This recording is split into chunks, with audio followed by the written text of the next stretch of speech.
অনিয়ম, অপচয়, দুর্নীতি আর মূল্য বৃদ্ধি এই ভয়াবহ প্রকোপের মধ্যে জনজীবনে যে হতাশা, অশান্তি ও নৈরাজ্য নেমে এসেছে, সেটিকে কার্পেটের নিচে ঢেকে রাখতে চান শেখ হাসিনা। সেজন্য জুলুমের মাত্রাকে তিনি তীব্র করেছেন বিক্ষোভ প্রতিবাদকে স্তব্ধ করার জন্য। আওয়ামী লীগ যেন এমনই ওয়াশিং মেশিন যে এর ভিতর দিয়ে ঢুকলে লুটেরা, হরুলুটকারী, টাকা পাচারকারী, মহাদুর্নীতিবাজরা সাফ সূত্র হয়ে যান। শীর্ষ ব্যবসায়ী কোনো অনুমতি না নিয়ে বিদেশে অর্থ সরিয়ে বিনিয়োগ করতে পারে।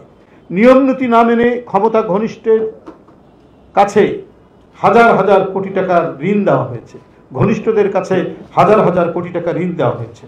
ফলে ব্যাংকিং খাতে চরম অব্যবস্থাপনা।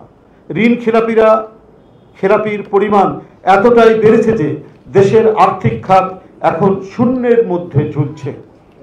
যে কোনো সময় এক ভয়ঙ্কর ক্র্যাশ ল্যান্ডিং হতে পারে। আর তাই মিথ্যা আর বিভ্রান্তি আওয়ামী নেতাদের সারাক্ষণের নিত্য সঙ্গী। মানুষের মনোযোগকে ধূসর ও বিভ্রান্ত করার জন্য মিথ্যার আশ্রয় নিয়ে অবিরাম বক্তব্য, বিবৃতি দিচ্ছে ওবায়দুল কাদের সাহেবরা। অথচ বিরোধী নেতার প্রতি রীতি ও শালীনতা উপেক্ষা করে ক্রমাগত বিষোদ্গার করে যাচ্ছে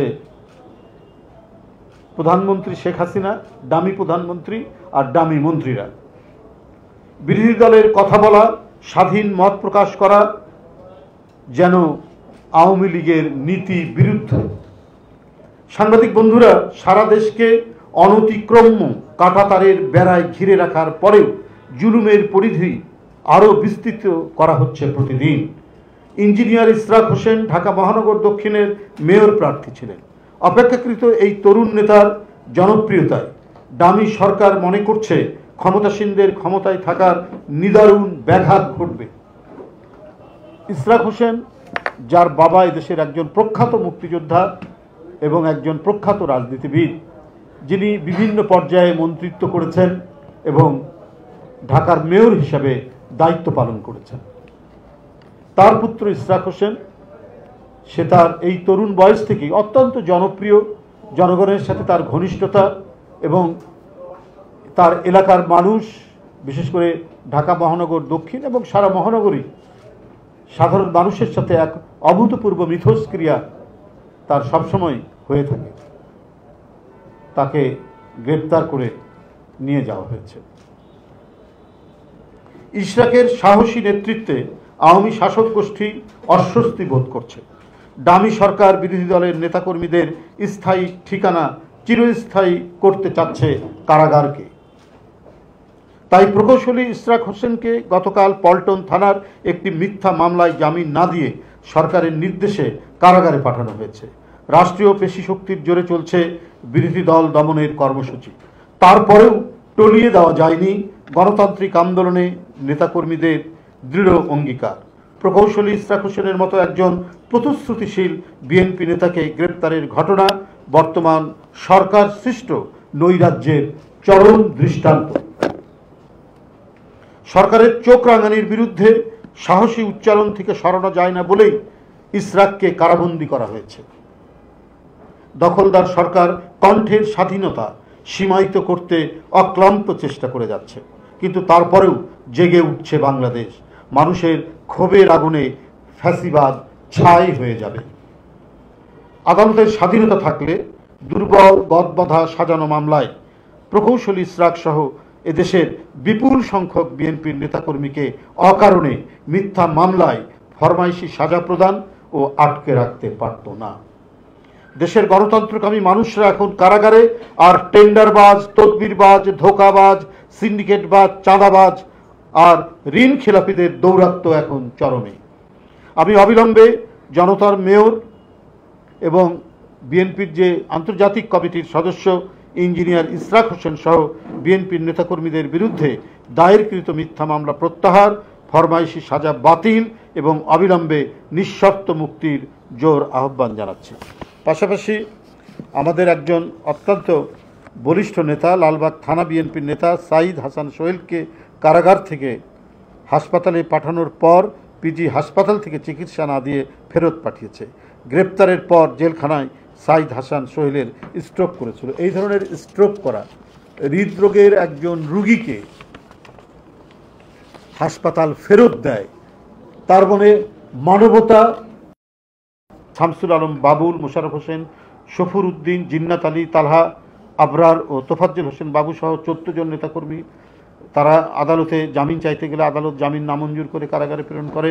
গত 5ই মে তারিখে ঢাকা মহানগর দক্ষিণের আওতাধীন কলাবাগান থানার একটি মিথ্যা ও বানোয়াট মামলায় সাজাপ্রাপ্ত 17 নম্বর ওয়ার্ড বিএনপির সভাপতি মোহাম্মদ আশরাফুল আলম, 16 নম্বর ওয়ার্ড বিএনপির সাবেক সাধারণ সম্পাদক মোহাম্মদ জামাল খান, সাবেক যুগ্ম আহ্বায়ক কামাল হোসেন, কলাবাগান থানা স্বেচ্ছাসেবক দলের আহ্বায়ক টিপু ও থানা যুব দলের নেতা নয়ন আইনের প্রতি শ্রদ্ধাশীল হয়ে আদালতে আত্মসমর্পণ করতে গেলে সেখানে তাদের জামিন নামঞ্জুর করে কারাগারে পাঠানো হয়।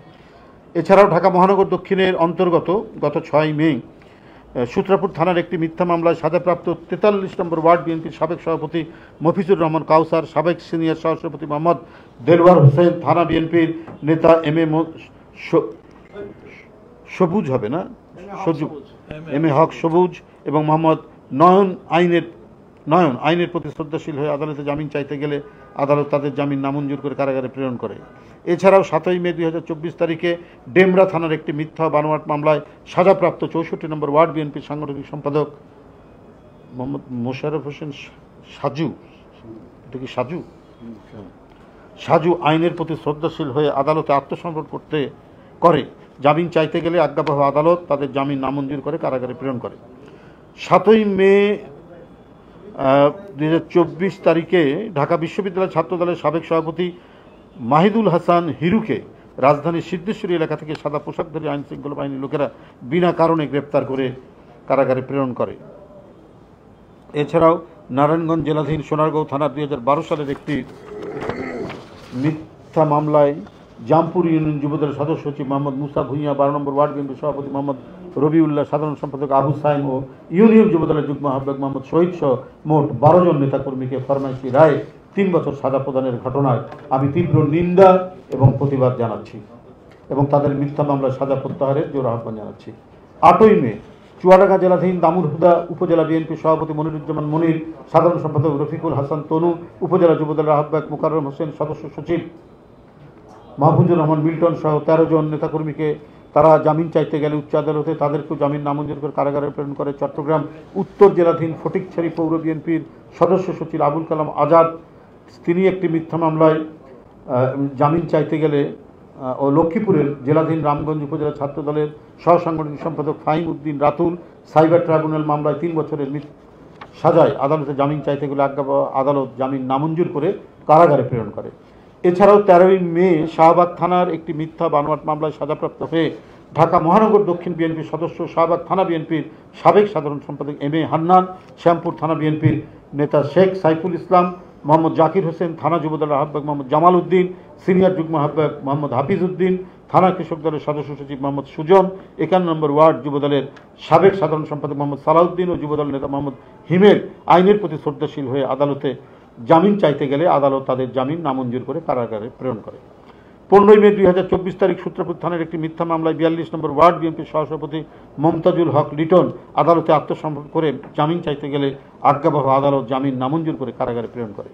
19শে মে কামরাঙ্গীর চর থানাধীন 55 নম্বর ওয়ার্ড বিএনপির সদস্য সচিব মোহাম্মদ সামিরকে গ্রেপ্তার করে পুলিশ। 29শে এপ্রিল মিথ্যা বানোয়াট ও রাজনৈতিক উদ্দেশ্য প্রণোদিত মামলায় অন্যায়ভাবে সাজাপ্রাপ্ত যুবদল কেন্দ্রীয় কমিটির সভাপতি সুলতান সালাউদ্দিন টুকুর জামিন মঞ্জুর করে কারাগারে প্রেরণ করে। এরপরে ওবায়দুল হক নাসির, তাকেও প্রেরণ করা হয়। তারপরে বেশ কুড়িগ্রাম জেলা বিএনপির যুগ্ম সাধারণ সম্পাদক সোহেল হোসেন কায়কোবাদ সহ বেশ কয়েকজন নেতৃবৃন্দের জামিন নামঞ্জুর করে কারাগারে প্রেরণ এবং রাজশাহী জেলা যুবদলের যুগ্ম আহ্বায়ক সাবেক ছাত্রনেতা সাদ্দাম হোসেনের জামিন নামঞ্জুর করে কারাগারে পাঠানোর ঘটনায় আমি তীব্র নিন্দা প্রতিবাদ জানাচ্ছি। 27শে এপ্রিল ঢাকা জেলাধীন কেরানীগঞ্জ দক্ষিণ উপজেলা বিএনপির সাংগঠনিক সম্পাদক হাজি মোহাম্মদ ইসা খানকে গ্রেপ্তার করে পুলিশ। এছাড়াও চট্টগ্রাম মহানগর চান্দগাঁও থানার অন্তর্গত 6 নম্বর পূর্ব 16 শহর ওয়ার্ড বিএনপি সহসভাপতি হাজি মাহমুদুল হারুন সওদাগরকে তার ব্যবসা প্রতিষ্ঠান থেকে সাদা পোশাকধারী আইন শৃঙ্খলা বাহিনী গ্রেপ্তার করে নিয়ে যায়।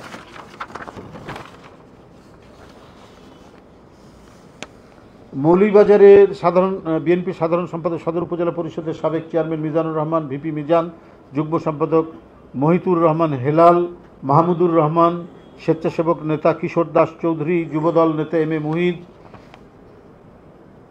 স্বেচ্ছাসেবক দল নেতা আহমেদ আহাদ, ছাত্রদল নেতা এম এ নিশাত, জাসাস নেতা ওয়াহিদুর রহমান জুনেদ, স্বেচ্ছাসেবক দল নেতা জায়েদ আহমেদ ও সদস্য রুবেল আহমেদ একটি মিথ্যা বানোয়াট মামলায় উচ্চ আদালতে জামিন চাইতে গেলে তাদেরকে জামিন নামঞ্জুর করে আদালতে কারাগারে প্রেরণ করে। দিনাজপুর জেলাধীন পার্বতীপুর উপজেলার স্বেচ্ছাসেবক দলের সদস্য সচিব শরীফুল ইসলাম বাবু, জেলা বিএনপির সহসভাপতি বিষয়ক সম্পাদক শাহাদাত হোসেন সাদক ও উপজেলা যুব দলের সদস্য সচিব মোহাম্মদ মাহবুবুর রহমান সংগ্রাম ও যুগ্ম আহ্বায়ক জুবাইর হোসেন বাবু সহ কয়েকজনকে নেতাকর্মী মিথ্যা বানোয়াট মামলায় উচ্চ আদালতে জামিন চাইতে গেলে জামিন নামঞ্জুর করে কারাগারে প্রেরণ করা হয়। সর্বশেষ ঢাকা মহানগর দক্ষিণ ছাত্রদলের সাবেক সহসভাপতি মনির মুন্সি, নারায়ণগঞ্জ মহানগর স্বেচ্ছাসেবক দলের সচিব বাবু ও মহানগর যুব দলের সদস্য সচিব শাহিদকে গ্রেপ্তার করে পুলিশ। এছাড়াও ঢাকা মহানগর দক্ষিণের আওতাধীন চকবাজার থানার একটি মিথ্যা ও বানোয়াট মামলায় লালবাগ থানাধীন 23 নম্বর ওয়ার্ড বিএনপির সভাপতি আমিনুল ইসলাম আমিন, চকবাজার থানা বিএনপির সাবেক সভাপতি